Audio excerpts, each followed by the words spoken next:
Et bonjour à toutes et à tous, bienvenue sur ma chaîne pour apprendre Unreal Engine 5 en français. Aujourd'hui, je vous propose de continuer notre série sur la création d'un jeu de survie. Et dans l'épisode précédent, on avait posé les bases du système d'inventaire et créé nos niveaux de sac à dos. Donc il y avait 6 niveaux au total. Comme je vous l'avais dit à la fin de la dernière vidéo, je vous avais montré sur le premier sac comment faire comment terminer le blueprint qu'on peut poser dans le monde. J'ai simplement terminé les suivants et ajouté mes icônes. C'est tout ce que j'ai fait de plus. Aujourd'hui, je vous propose du coup qu'on rende fonctionnel notre système de sac à dos et qu'on mette en place également le système d'alerte que vous avez ici. Et quand on ramasse, on aura l'upgrade. Donc là, plus tard, on aura l'équipement, mais c'est pas pour tout de suite. Et bien écoutez, si c'est bon pour vous, on attaque, c'est parti. Ok. Donc, la première chose qu'on va faire déjà, c'est créer notre composant d'inventaire, parce que sans lui, ça va être difficile de faire un inventaire. Donc pour ça, vous allez aller dans Core, Inventory System, et juste ici, je l'ai rangé là. Attendez, j'ai un doute. Ouais, il est ici. Clic droit, Blueprint Class, Actor Component, ça vous avez l'habitude, AC, underscore, Inventory. Voilà. Donc lui, ça va être notre composant d'inventaire principal. On va déjà créer les variables, il n'y en a que 4. Donc 1, 2, 3 et 4. D'ailleurs, il y en a une, je me demande si elle a vraiment du sens. Non, on va se passer d'elle.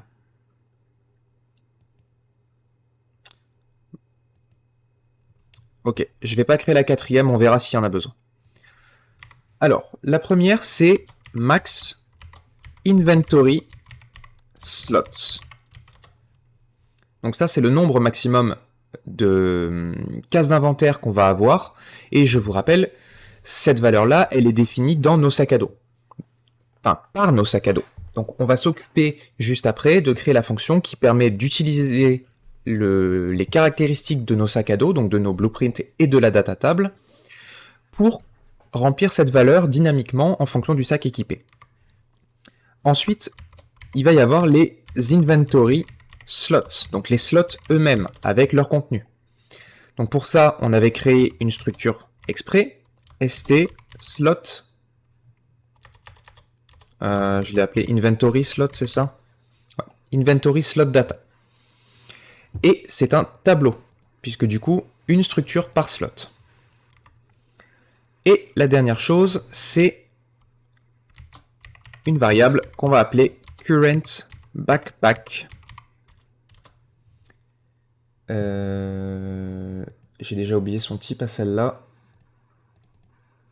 Ce que je fais pas comme dans mon modèle, je l'avais foutu sur le player character et j'aime pas cette idée. Ouais, donc ça c'est un st item.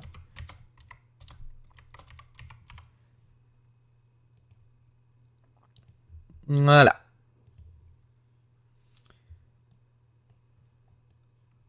Ça, on n'en a pas besoin. Ok. Maintenant que la base est posée, on va s'occuper de créer les premières fonctions. Donc on va commencer par la fonction initialize slots qui permet de créer les slots au moment de... Oh, la faute de frappe. Quand on en a besoin. Donc si c'est bon pour vous, on attaque ça. Ok, c'est parti. Donc, pour cette fonction, on va déjà la créer. Initialize slots. Elle n'a pas d'input. La première chose qu'on va faire, c'est prendre l'inventory slots, donc la variable qui contient tous nos slots d'inventaire, et on va la clear. Ça, c'est au cas où on fait un nettoyage avant, pour éviter les bugs. Maintenant, on va prendre notre variable current backpack ici, et on va break la variable. déplier ça parce que nous, ce qu'on veut, c'est récupérer ça. Equipment setting, on va le break. Et on peut cacher tous les autres pins puisque c'est la seule variable dont on a besoin ici. Et ce qui nous intéresse, nous, c'est ceci. Donc vous allez prendre max inventory slot, alt, glisser pour faire un set dessus, et affecter backpack slot. Et vous pouvez cacher le reste des variables, on n'en a pas besoin. Du coup, maintenant, on a notre nombre maximum de slots qui nous sont autorisés par notre sac à dos. D'ailleurs, en parlant de ça, en default ici, on va mettre le backpack T1.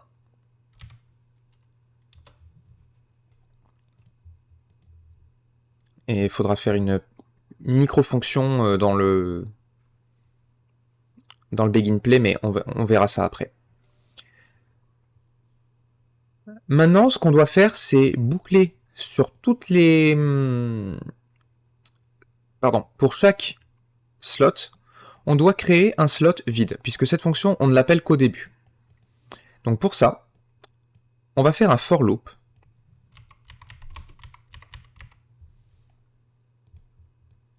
Donc je rappelle, le for loop, c'est une boucle qui est définie entre deux index.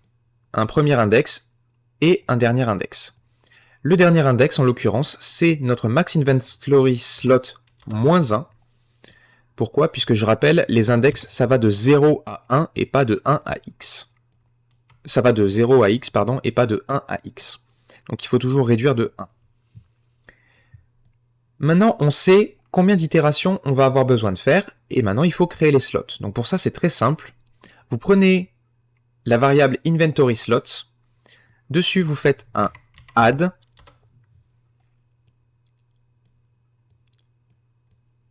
comme ceci. Et ici, vous allez clic droit, split struct pin, et simplement cocher isEmpty. Et pour le slot index, ça va être l'index de la boucle. L'item doit rester vide, puisqu'on initialise à vide. Voilà pour notre fonction. On va en profiter pour créer donc la fonction utilitaire dont je parlais, qu'on va appeler initialize backpack.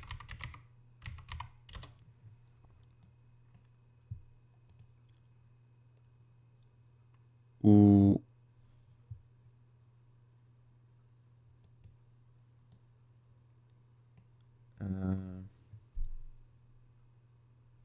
attendez, vous savez quoi? Je vais juste regarder un truc et je reviens pour vous dire laquelle on va faire. Ok. Bah, vous savez quoi? On va tester en live. Enfin, en live. On va tester en direct, voir ce que ça donne. On va créer une fonction get backpack data plutôt. Donc, ce qu'on va faire, c'est que vous allez prendre le current backpack data, le current backpack ici. On va le break. Et on va juste récupérer l'item ID. Dessus, on va faire un get data table row. Donc, comme on a fait dans les pour les sacs à dos, on va le mettre là parce qu'on va avoir besoin d'accéder à ça. La data table, c'est notre DT items, ça, il n'y a pas de problème. Ça, on va le break. Et là-dedans, on récupère tout ça. Et du coup, si on fait get, non. Justement, à partir de lui, on fait un set members in stitem. Normalement. Row found.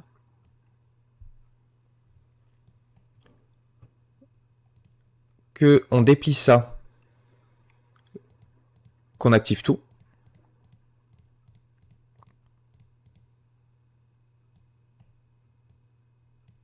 On va mettre ça comme ça, juste pour passer le câble dessous.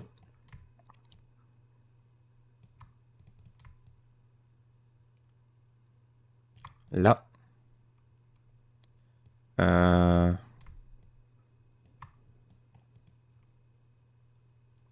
qu'on connecte tout ça dedans, normalement, c'est censé nous donner toutes les caractéristiques du sac. Je dis bien normalement.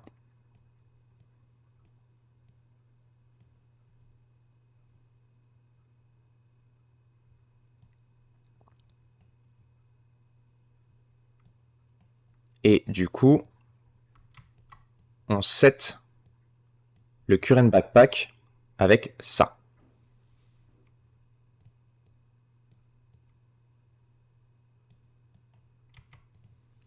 Donc là, normalement, cette fonction, ce qu'elle fait, c'est qu'elle récupère les données qui sont liées à ça pour justement compléter tout le reste dynamiquement sans qu'on ait besoin de tout taper à la main. Ce qui serait complètement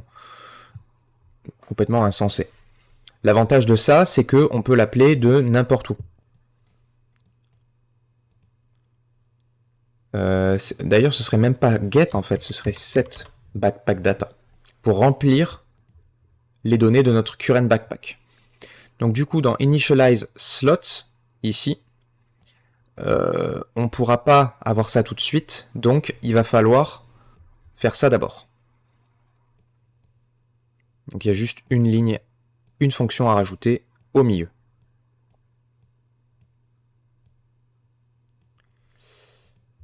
On peut vérifier si ça fonctionne. Pour ça, vous venez sur Player.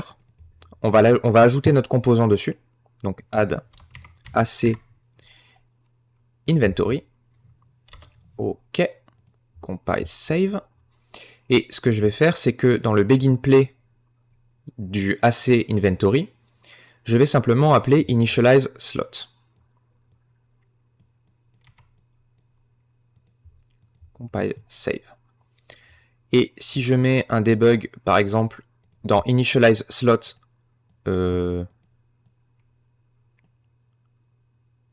temporairement, je vais mettre un return ici. Et je vais mettre mon debug dessus. Je compile, je sauvegarde.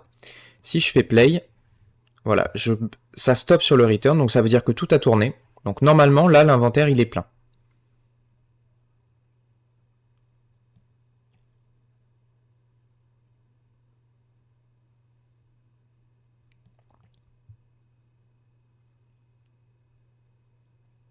Alors, non. Ça n'a pas fonctionné. Alors, on peut tout de suite aller voir pourquoi. Déjà, si je fais ça, et que je fais play,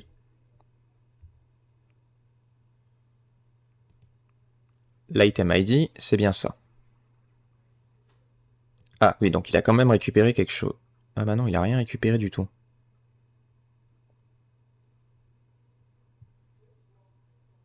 Et on peut savoir pourquoi? Alors attendez, je vais me mettre un débugger là plutôt. Hein, what? Oh, c'est pas bon ça. C'est pas bon du tout.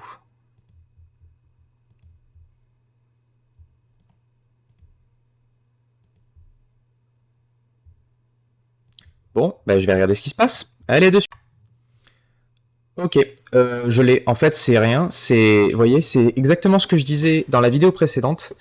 Faites super attention à comment vous écrivez dans la data table, parce que c'est super important. Regardez la belle faute de frappe que j'ai faite sur toutes les lignes. Backpack, je n'ai pas mis le K final, alors que je viens de le mettre dans dans le vrai name. Donc faites attention.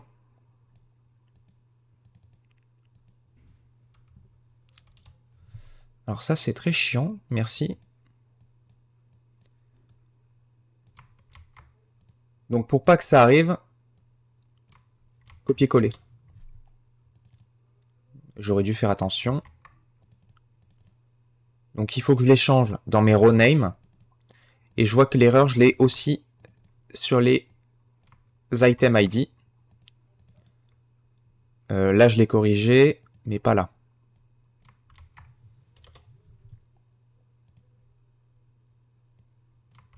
Hop.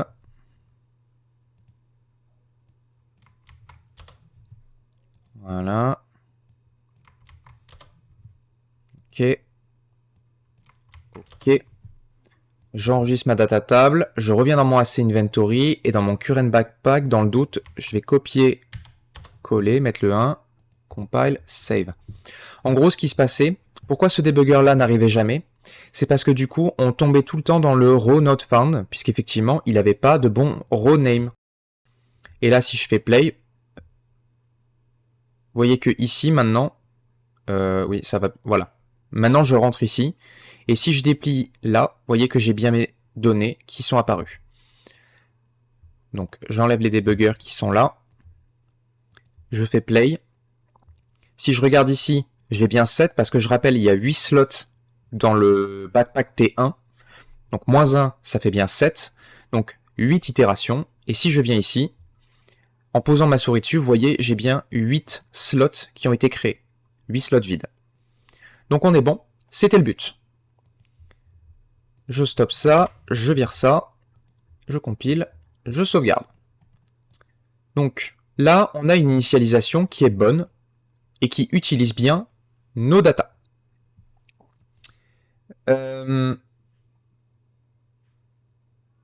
Alors du coup, il fallait compléter le begin play. Du coup, il est bon, puisque c'est juste ça. Et du coup, si c'est bon pour vous, on va attaquer la première grosse fonction de cet inventaire. Vous vous en doutez, le add item. C'est parti. Ok. Alors, pour la fonction add inventory, on a besoin de 2 sous-fonctions avant. La première, c'est check for existing slot. Et oui, parce que quand on va vouloir ajouter un item à l'inventaire, on va devoir regarder 2 choses. Est-ce que il existe déjà un slot qui possède la ressource et qui peut accueillir notre quantité? Et la deuxième chose, est-ce que, donc si la première condition n'est pas vraie, donc par exemple qu'on a un inventaire vide, est-ce que on a un slot vide de disponible? Si oui, on va dedans. Si c'est pas le cas, ça veut dire que l'inventaire est plein. Donc il faut traiter ces cas de figure. Donc on commence par le check for existing slot. Lui, il lui faut un input qui va être l'item data de type stitem. Hop, compile, save. Donc, pour ça, on va prendre notre inventory slot. Et dessus, on va faire un for each loop, mais with break. Pourquoi? Parce que si un slot est trouvé parmi les premiers slots avec la bonne donnée dedans, on va pas s'amuser à parcourir tout le tableau juste pour le plaisir. Ça coûte des ressources, c'est totalement inutile. Donc optimisation dès le début. Donc pour chaque slot, pour faire la vérification, on break l'st inventory slot data. On va se pousser de là parce qu'on va avoir besoin d'accéder au completed après. D'ailleurs, je vais même encore me décaler là. Voilà, comme ça c'est mieux. La vérification va se faire sur l'item qui est là. Donc ça, vous allez le break. Alors, pour économiser de la place, je vais me mettre comme ça. Je vais juste mettre mes nodes pour que vous voyez bien le fil. Donc il vient bien de item. Hein. On va vouloir vérifier si l'item ID est égal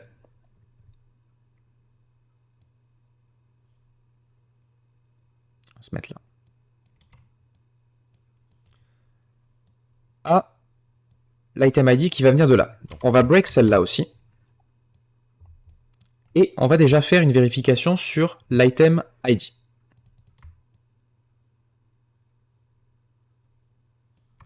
Mais c'est pas tout. Là, ici, on va devoir faire un end boolean parce qu'il y a 2 conditions à vérifier. La seconde, c'est si la max quantity, elle est inférieure à la current non, l'inverse. Si la current quantity est inférieure à la max quantity. Donc en gros, est-ce qu'il reste de la place dans le slot, tout simplement. Et donc ça, c'est notre seconde condition. Donc oubliez, faites bien gaffe, c'est max quantity en bas, current quantity en haut. Si ces deux conditions sont valides, on met un branch, qui va là-haut d'ailleurs, dans le loop body. On va aller là. On va faire deux choses. Donc on va mettre un séquence avec deux pins. La première chose, c'est casser la boucle. On va lui dire, ok, c'est bon, on a trouvé.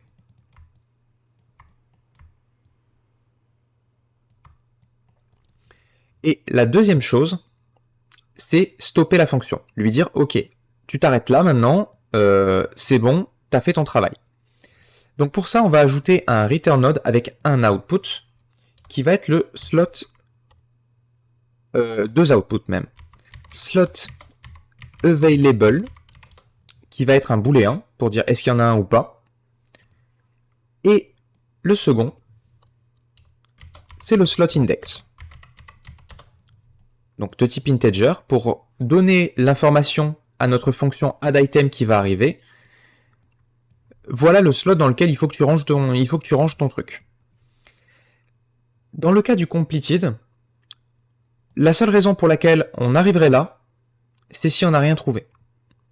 Donc ici, on laisse décocher slot available et vous mettez -1 en slot index. C'est pour éviter tout conflit. Le return node, maintenant, vous le copiez, vous le collez à la fin. Cette fois-ci, vous cochez et le slot index qu'on fournit ici, c'est celui-là.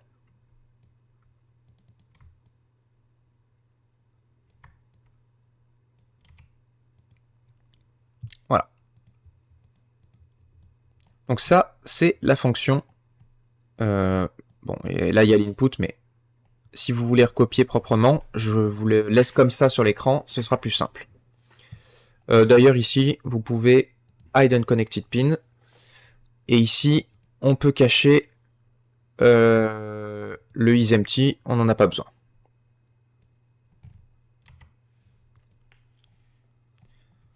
Prenez le réflexe quand vous avez des structures comme ça, de cacher les pins que vous n'utilisez pas, pour pas avoir 50 000 nodes avec des pins non utilisés à rallonge. Maintenant, on va devoir créer une autre fonction utilitaire, qui est check for empty slot. Donc ça, c'est le deuxième cas de figure, c'est on a besoin d'un slot vide. Pas d'input pour lui. Par contre, le schéma est sensiblement le même. On prend l'inventory slots, on fait un for each loop with break dessus.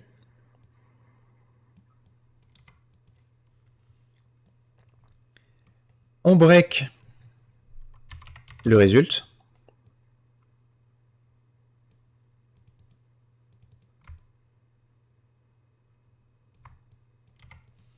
Et ici, le seul node qui nous intéresse, c'est celui-là.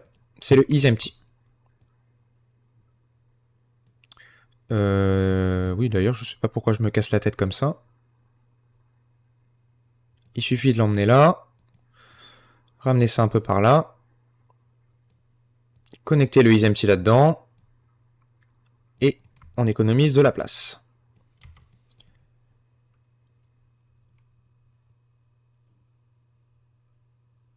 Ouais, on va attendre juste un petit peu.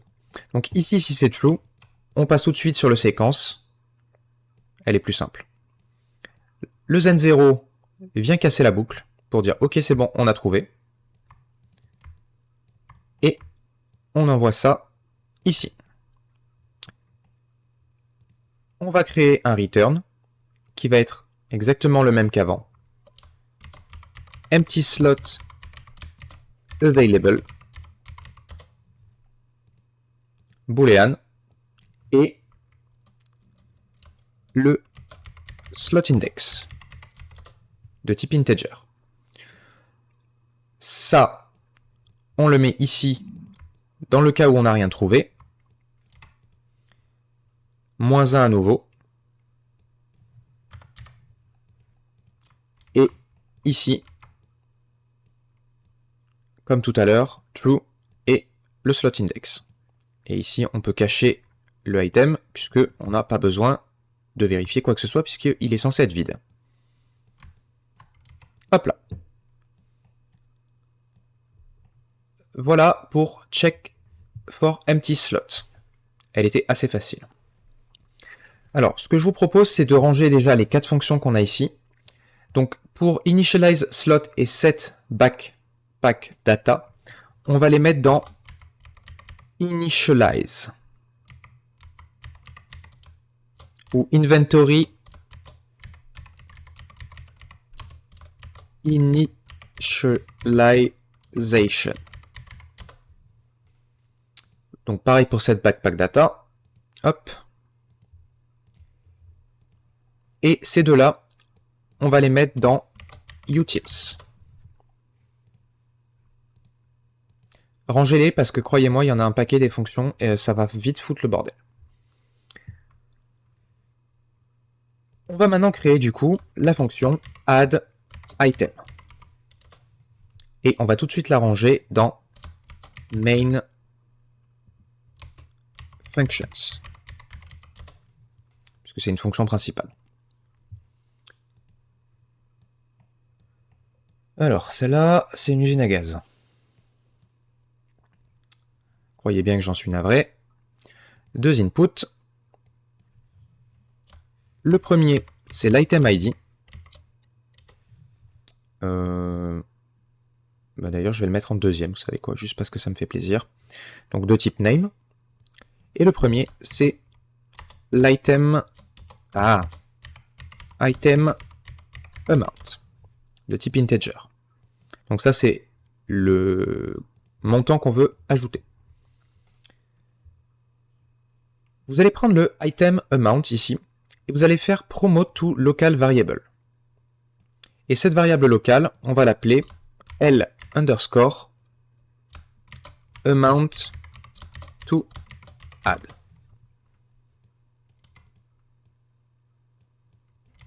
Comme ceci. Par sécurité, on va juste vérifier que ce soit supérieur à 0. C'est juste pour pas essayer d'ajouter un truc qui est égal à 0, c'est débile. Encore une fois, optimisation, préservation des ressources. Depuis l'item ID, ici, on va faire un get data table row, puisque du coup, on veut vérifier nos items.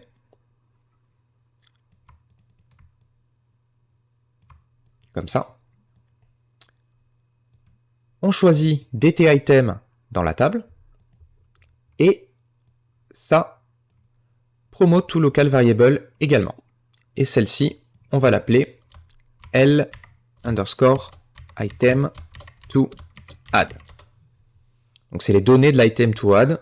Et ça, c'est le amount to add. OK? Maintenant, on va utiliser une boucle qu'on voit pas souvent, qui s'appelle le while loop. On va mettre ici. Cette boucle, elle ne s'exécute, enfin plutôt elle s'exécute tant que la condition qu'on branche dedans est remplie. Notre condition à nous, qu'est-ce que c'est? Pardon. C'est pas un set, c'est un get. Tant que le local amount to add est supérieur à 0, donc tant qu'on n'a pas vidé le amount to add, on continue d'exécuter notre fonction. Dans la boucle, qu'est-ce qu'on va faire? Eh bien, on va commencer par check for existing slot. Eh oui, c'est la première chose à faire, c'est vérifier s'il y a déjà un slot existant avec notre item à l'intérieur. Vous pouvez vous coller, il n'y a rien dans le complete.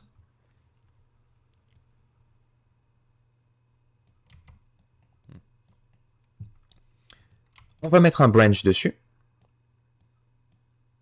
sur slot available.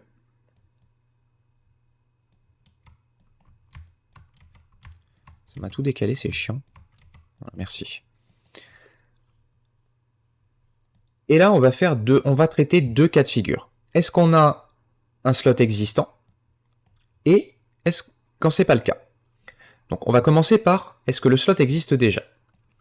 Donc si c'est le cas, on va aller récupérer notre slot. Donc pour ça, vous prenez inventory slot, et dessus, vous allez faire get a ref. Vous trompez pas, c'est pas get a copy, c'est get a ref. Et vous branchez le slot index dedans. Alors on va se mettre là parce que de toute façon, il va nous falloir un peu de place. On va break le contenu de notre slot actuel.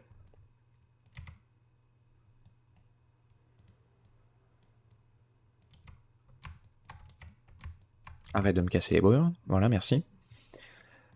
Et la seule chose qui nous intéresse ici, c'est ça. Donc on va break st-item. Vous pouvez remonter là, parce que de toute façon, les autres slots, comme je vous l'ai dit, on n'en a pas besoin. Et là-dedans, il n'y a que ces deux champs-là qui vont nous intéresser. Donc ce qu'on va faire, c'est un petit calcul. La max quantity moins la current quantity. Ça va nous donner le contenu du slot actuel. Alors, je vais juste me décaler légèrement, mais on verra ça après. Ça va nous donner l'espace disponible restant dans le slot. Sur ce truc-là, on va faire un min integer qui va, avec L amount to add, qu'est-ce que ça va faire ça? En gros, ça va ajouter à l'inventaire, ça va ajouter dans le slot, ou plutôt ça va nous donner la valeur qui va être ajoutée, entre ce qu'il reste ou amount to add. Je m'explique. Admettons qu'il nous reste 4 places dans l'inventaire, dans le slot, et qu'ici on a 5. Ce node va ajouter 4. Il prend le plus petit des deux résultats. Et ça tombe bien puisqu'on n'a que 4 places. Une fois ce calcul fait, on va vérifier si c'est supérieur à 0 déjà, c'est juste histoire de ne pas encore ajouter un truc à 0. Toi, t'es là.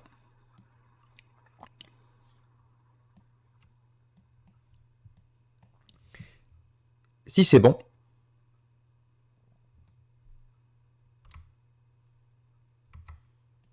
attendez, j'ai un doute là. Combien j'en ai des variables, moi? Ouais, non, c'est pas la bonne. Le min, là, le résultat de ce truc-là, vous allez le promote to local variable, oui, encore une, qui celle-ci va s'appeler L underscore add amount. Donc ça, c'est vraiment ce qu'on va ajouter.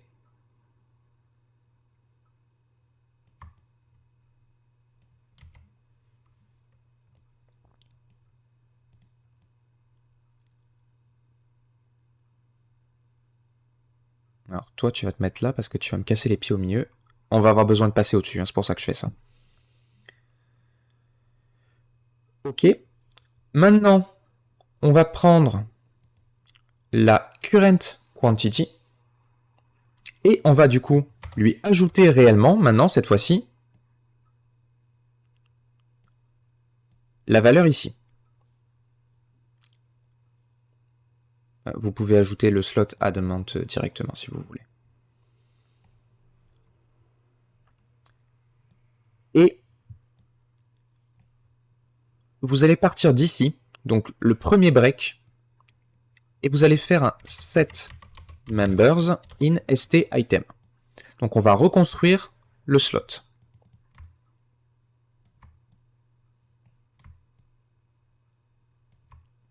Je vous préviens, les inventaires, c'est indigeste. Hein. je vais passer au-dessus, comme ça. Et la seule chose qu'on va modifier, c'est la current quantity, puisque toutes les vérifications ont été faites au préalable, donc pas besoin de refaire. Et, alors, toi, pousse-toi. On passe le résultat du add qui est ici.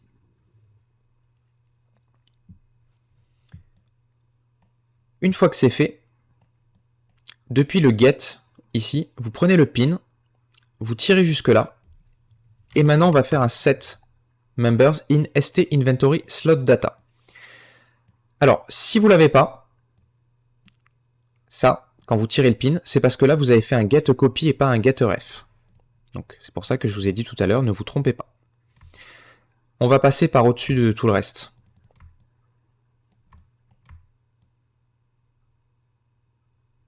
Voilà, comme ça, ça ne nous embêtera pas. Et là-dedans, une seule chose à modifier, l'item. Hop là. Maintenant, on doit encore faire une petite vérification, très légère.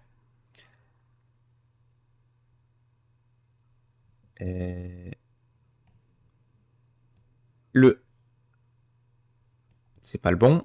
Le amount to add. Vous savez quoi, ça je vais le renommer en L slot add amount. Ce sera plus clair. Donc le amount to add, donc ce qu'on avait en input, moins le slot add amount, donc moins ce qu'on a ajouté,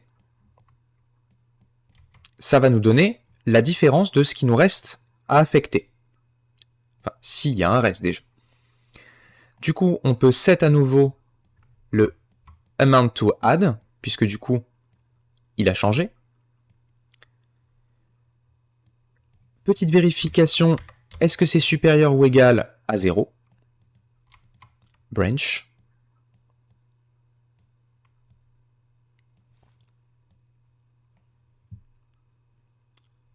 Si c'est true, on va return et on va ajouter un output success de type booléen.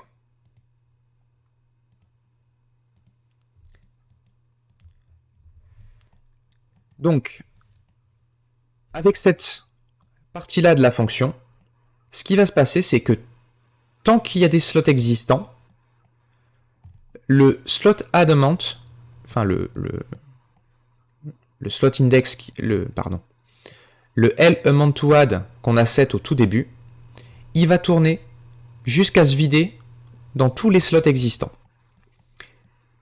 Si il y a un résidu, on va passer,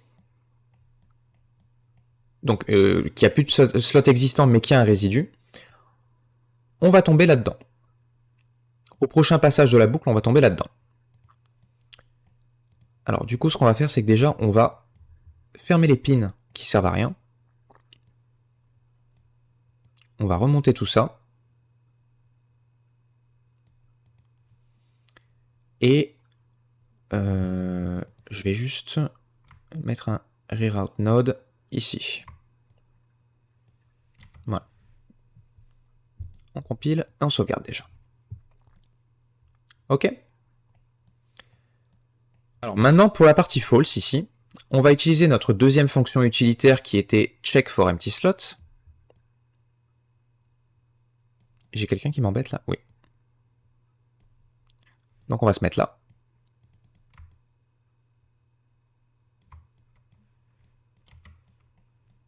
Voilà, il n'y a personne devant. Très bien. Et on va mettre un branch. Comme tout à l'heure. On veut connaître le résultat de notre fonction. Si c'est true, même chose, inventory slots, get a ref,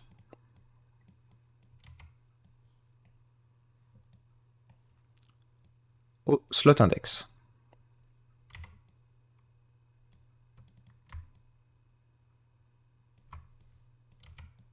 Donc ça, c'est pour le true. Hein.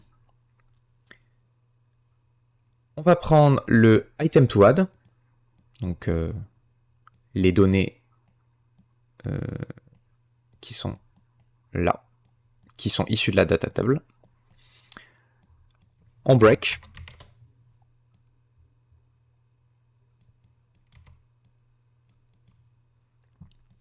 Et ici, la seule chose qui va nous intéresser, c'est le max quantity. On va faire un min par sécurité entre le max quantity et le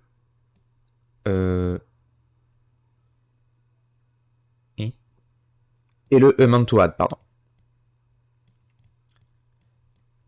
Ce cas de figure-là peut se présenter, par exemple, si vous ramassez un... je sais pas moi, on met par exemple 2 haches. Vous avez un item par terre, vous pouvez vous ramasser, vous récupérez 2 haches en même temps. Le max quantity pour une hache, c'est 1, puisque c'est un élément d'équipement. Du coup, ça va passer là-dedans, donc ça va en ajouter 1 dans le slot. Ça va reboucler et ça ira se poser dans un deuxième slot. Du coup, slot add amount, on le set avec la valeur de ce truc-là. Et on vient dans le true ici. Vous pouvez hide tous les champs.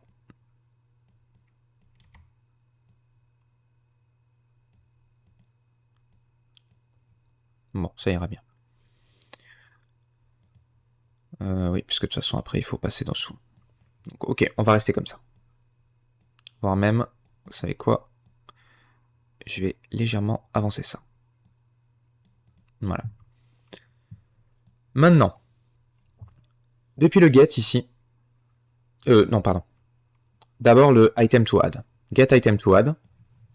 Set members in st item, comme tout à l'heure.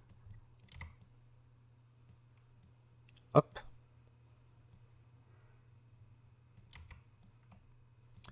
Ici, la seule chose qu'on veut faire, c'est la current quantity.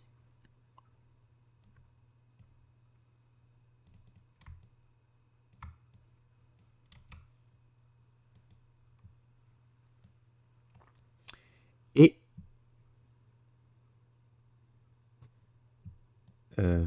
what?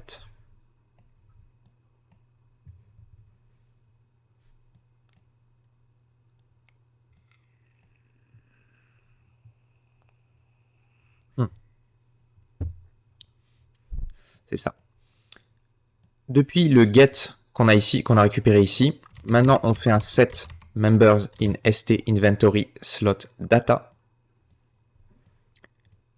Sauf que contrairement à là-haut, on va récupérer 2 champs cette fois-ci. Le premier c'est isEmpty, puisque par défaut, je vous rappelle, on les a mis à true. Donc on lui a dit que les champs étaient vides. Donc vous l'activez pour le passer à false, donc vous le cochez pas. Et la struct out va dans le item. On va avoir besoin d'un event dispatcher qu'on va appeler onItem added, qui va nous servir à prévenir lui que un objet a été ajouté. Et ce dispatcher, on va lui ajouter un input qui va être le slot data. Quoi?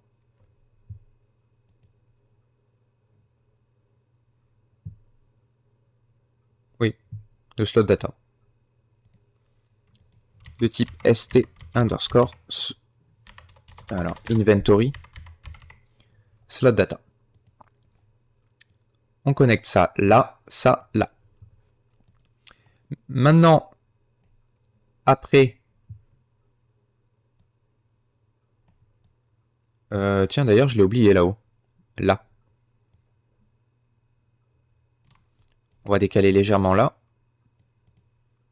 Vous glissez le même ici. Call. Ah oui, à un moment donné, c'est bien de prévenir lui aussi. Donc un là, un là. ça, vous pouvez le copier. D'ailleurs, vous pouvez copier toute la fin.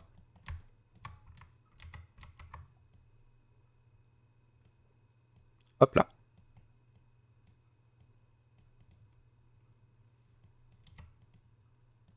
C'est exactement la même chose. Et maintenant, il nous reste le dernier cas de figure à gérer. C'est le cas où ça s'est pas bien passé et on n'a pas pu tout ajouter. Dans ces cas-là, on met juste un return node, mais on enlève le success.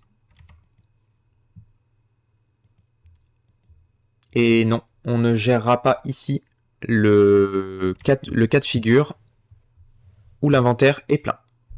C'est pas ici qu'on va le faire. On gérera ça ailleurs. Ok. Écoutez, on est pas mal pour la fonction. Donc si c'est bon pour vous, on attaque la suite. Le petit morceau du UI, des notifications quand on ajoute un item. C'est parti. Ok. Alors non, lui on va pas la faire maintenant, parce que je vois que la vidéo est déjà très longue. On va juste créer une autre fonction qui va être nécessaire pour l'utilisation des sacs à dos, qu'on va appeler update slot.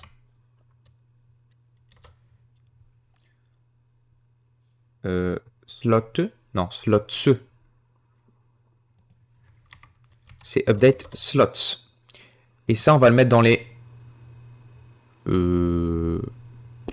dans les main functions. En gros, son job à elle, c'est de faire en sorte, quand on récupère un sac à dos, que la capacité change, mais que l'inventaire soit conservé. Donc pour ça, on va prendre l'inventory slot, la variable de base, et on va faire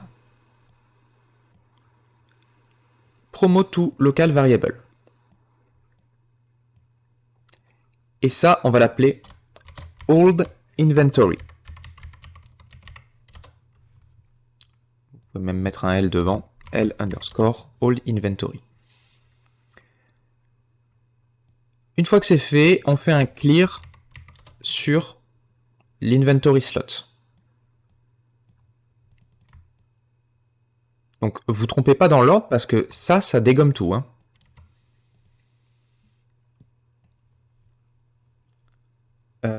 Alors, dans ma version précédente, j'avais appelé initialize.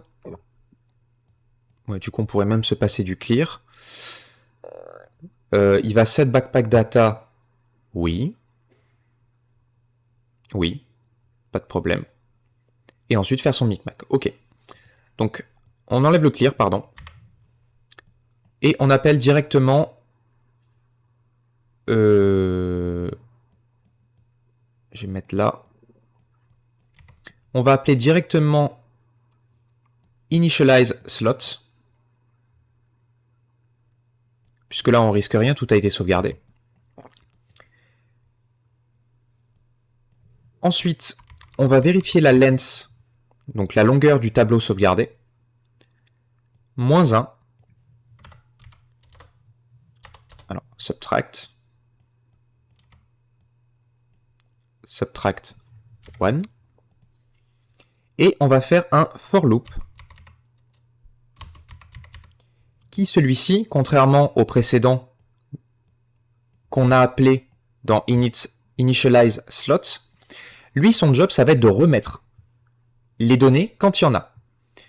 Donc, en gros, ce qu'il va faire, c'est qu'à chaque itération, dans old inventory, on va faire un get copy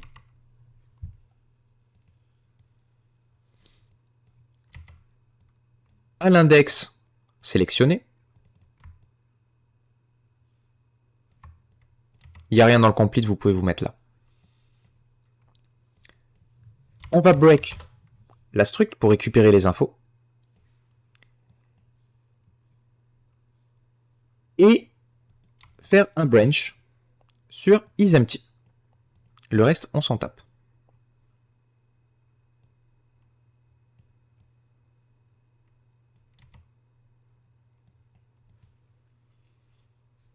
Ça, on le connecte dans la loupe.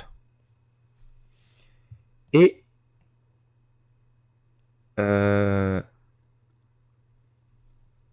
si c'est false, donc si c'est true, on fait rien, on le laisse vide. Si c'est false, par contre, on va prendre nos inventory slots. Donc, je rappelle, hein, à ce stade-là, ça, c'est vide. Enfin, c'est vide.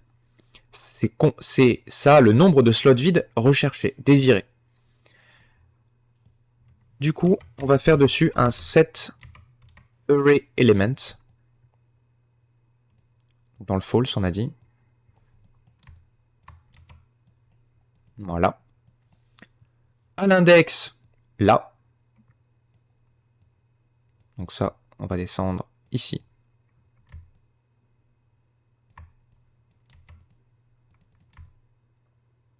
On va se mettre là.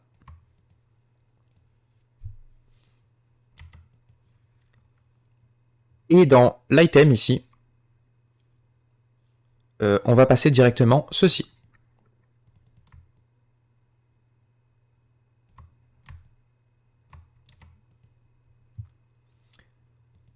Voilà. C'est tout ce qu'il y avait à faire pour l'update. J'essaie de vous dézoomer la fonction. Voilà. Bon, ça, là c'est l'input. Voilà à quoi elle ressemble.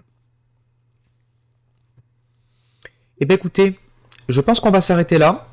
Dans le prochain épisode, on va s'occuper de créer la petite UI avec les alertes et voir tout ce que cela donne. Eh bien écoutez, j'espère que cette vidéo vous aura plu. Si c'est le cas, n'hésitez pas à mettre un like, lâcher un commentaire, vous abonner à la chaîne et on se retrouve très vite pour une prochaine vidéo. Bye bye.